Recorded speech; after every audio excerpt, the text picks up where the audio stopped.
El déficit fiscal programado para el siguiente año será de 1% del Producto Interno Bruto, mientras que, definido como los requerimientos financieros del sector público, se está planeando en 4% del Producto Interno del Producto, inferior en 0.2 puntos al de 2014. En la presentación del paquete económico del siguiente año, la Secretaría de Hacienda dijo que esto es responsable y su objetivo es apuntalar el crecimiento económico, así como lograr una efectiva y ágil implantación de las reformas estructurales. Para analizar este tema, saludo con mucho gusto a Valeria Moy, profesora de Economía del ITAM y colaboradora de este espacio. ¿Cómo te va, querida Valeria? Muy bien, ¿a ti, Carlos? Bien, gracias. ¿Qué ocurre con el déficit? ¿Está bajo control? ¿No está bajo control? ¿Es mucho o es poco? Mira, todo es relativo, el mucho y el poco, ¿no? Es poco en el sentido de comparativa internacional, ¿no? Sí. En realidad es mucho si lo comparamos con lo que habíamos tenido en los últimos años. Para que todo el mundo comprenda, hay diferentes tipos de déficit, como el comercial, Sí. por ejemplo. Estamos hablando del déficit presupuestal. déficit presupuestal ¿En qué consiste? ¿Cómo se público. explica? ¿Cómo lo concebimos? Bueno, en términos muy sencillos es todo lo que recauda, todos los ingresos que tiene un gobierno. No nada más fiscales, ¿no?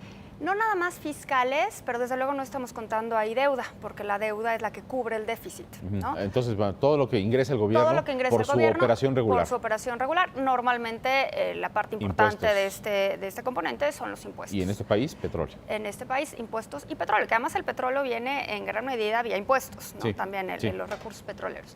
Y luego le restamos el gasto. Lo que ¿no? gasta. Todo el gasto del gobierno. Y aquí hay muchas medidas. Sí. Podemos restarle el gasto típico presupuestario gubernamental, gasto corriente, pero también le podemos quitar lo que gasta el gobierno para cumplir las obligaciones del IPAB, para pagar los PIDIREGAS, para estimar las pérdidas que va a tener la banca de desarrollo. Entonces, esa es como la medida más amplia de déficit y este 2.3 corresponde a esa medida, ¿no? A todo junto. A todo junto. Ahora, el tema no es solo el déficit. 2.3 Para 2013. para lo que llevamos de 2014, no. Para ese fue el estimado de 2013. El estimado de 2013. Sí. ¿Por qué estimado si ya acabó hace tantos meses? Porque luego se revisan los datos, pero 2.3. A ver, aquí estamos viendo la gráfica. Ahí Entonces, está, este ¿no? 2.3 amarillo es México, Sí. que está muy parecido. Bueno, ahí cerquita del de Indonesia, por Sí. ejemplo.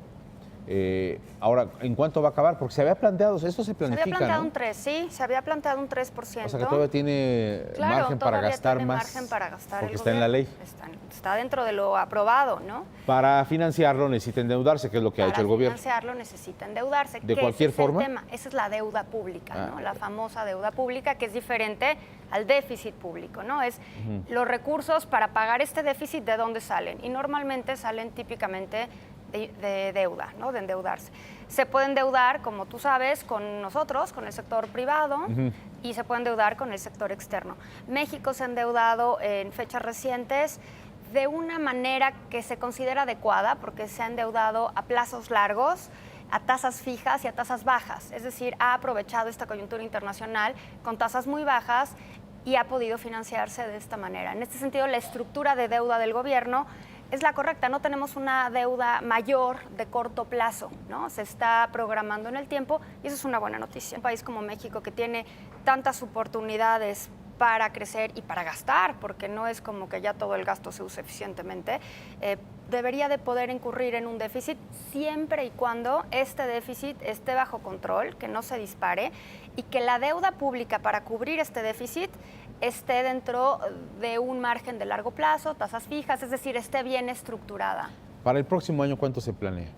Se planea un poco más de 3%, 2016 también 3%, 2017, perdón, 2.5%. Hay un tema aquí importante. Cuando el gobierno gasta, la idea de este gasto de gobierno es que se vaya a actividad productiva y ahí tenemos un incremento en los impuestos, ¿no? Porque si hay más actividad productiva, el gobierno recauda más. Entonces, esto permitiría mantener este déficit estable a pesar de que el gobierno esté gastando más, porque la recaudación también se incrementaría. Claro. El tema es si ese gasto no se ve actividad productiva y entonces no se recauda lo suficiente para cubrir o de alguna manera paliar los efectos del incremento en el gasto sobre el déficit, ¿no? Oye, para México todos estos balances son los adecuados entonces. Yo creo que son los adecuados por el momento. Creo que no es preocupante, pero esto no significa que no estemos en un foco amarillo. O sea, hay que tener cuidado. ¿Sí? ¿Por qué? Porque el tema de la deuda es, si no se estructura bien, crece como bola de nieve. Pero sí se estructuró bien. Por el momento está bien estructurada. Entonces, por eso te digo, no es que ahorita nos debería de preocupar, pero creo que sí es una variable sobre la cual deberíamos estar pendientes. Que caiga el precio del barril del petróleo. Desde luego nos afecta. Nos afectará en función de que, o más bien habría como efecto la posibilidad de que tuviéramos que endeudarnos más. Pues sí. Con un mayor de déficit acuerdo para al el próximo presupuesto del año que entra. O recortes. ¿No? O recortes presupuestales. Entonces tienes las dos opciones. Cuando llevas haciendo políticas contracíclicas de incremento en el gasto y baja el precio del petróleo, incluso por debajo de lo estimado en el presupuesto, que ya estamos por debajo de lo estimado en el presupuesto, entonces vas a tener programa una reducción en los ingresos. Entonces tendremos que ver qué pasa a principios del año que entra. Si el precio del petróleo sube o se mantiene bajo. Y si se mantiene bajo, pues las dos opciones son muy claras, ¿no? Y bien, Valeria, gracias. Gracias a ti, Carlos. Gracias, muy buen día.